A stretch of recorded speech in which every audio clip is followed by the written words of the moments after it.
मुंबईकरांना आता तब्बल 20 महिने वाहतूक कोंडीतून प्रवास करावा लागेल। एल्फिस्टन ब्रिज बंद करून त्याचे पाडकाम करण्यासाठी परवानगी देण्यात आली आहे। त्यामुळे वळसाकडून प्रवास करावा लागणार आहे। तर 15 एप्रिलपासून हा पूल बंद होणार आहे। त्यामुळे वाहतूक वळवण्यात आली आहे। तर मडकेपुवा चौक, कबूतरखाना आदी पर्यायी मार्ग आहे। पोलिसांनी 15 एप्रिल 2025 ते 31 डिसेंबर 2026 या कालावधीसाठी ना हरकत प्रमाणपत्र दिले। त्यामुळे वाहतुकीसाठी 20 महिने हा पूल बंद असणार आहे। एल्फिस्टन ब्रिज नेमका कसा असेल बघूयात ग्राफिक्समध्ये। 125 वर्ष जुना एल्फिस्टन ब्रिज पाडून नवा डबल डेकर ब्रिज उभारला जाणार आहे। खाली ब्रिज पूर्व आणि पश्चिम भागाला जोडणार आहे।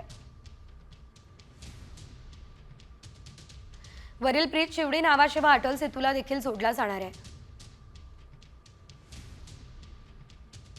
अटल सेतूवरील वाहनांना थेट वरळी गाठता येणार आहे। दक्षिण मुंबई आणि वांद्रेच्या दिशेने प्रवास करणं सोपं होणार आहे। मुंबईकरांना आता तब्बल 20 महिने वाहतूक कोंडीतून प्रवास करावा लागेल। एल्फिस्टन ब्रिज बंद करून त्याचे पाडकाम करण्यासाठी परवानगी देण्यात आली आहे। त्यामुळे वळसाकडून प्रवास करावा लागणार आहे। तर 15 एप्रिलपासून हा पूल बंद होणार आहे। त्यामुळे वाहतूक वळवण्यात आली आहे। तर मडकेपुवा चौक, कबूतरखाना आदी पर्यायी मार्ग आहे। पोलिसांनी 15 एप्रिल 2025 ते 31 डिसेंबर 2026 या कालावधीसाठी ना हरकत प्रमाणपत्र दिले। त्यामुळे वाहतुकीसाठी 20 महिने हा पूल बंद असणार आहे। एल्फिस्टन ब्रिज नेमका कसा असेल बघूयात ग्राफिक्समध्ये।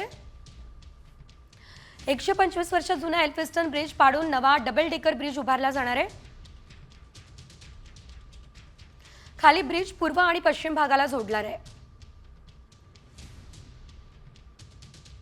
वरील ब्रिज शिवडी नावाशिवाय अटल सेतूला देखील जोडला जाणार आहे। अटल सेतूवरील वाहनांना थेट वरळी गाठता येणार आहे। दक्षिण मुंबई आणि वांद्रेच्या दिशेने प्रवास करणं सोपं होणार आहे।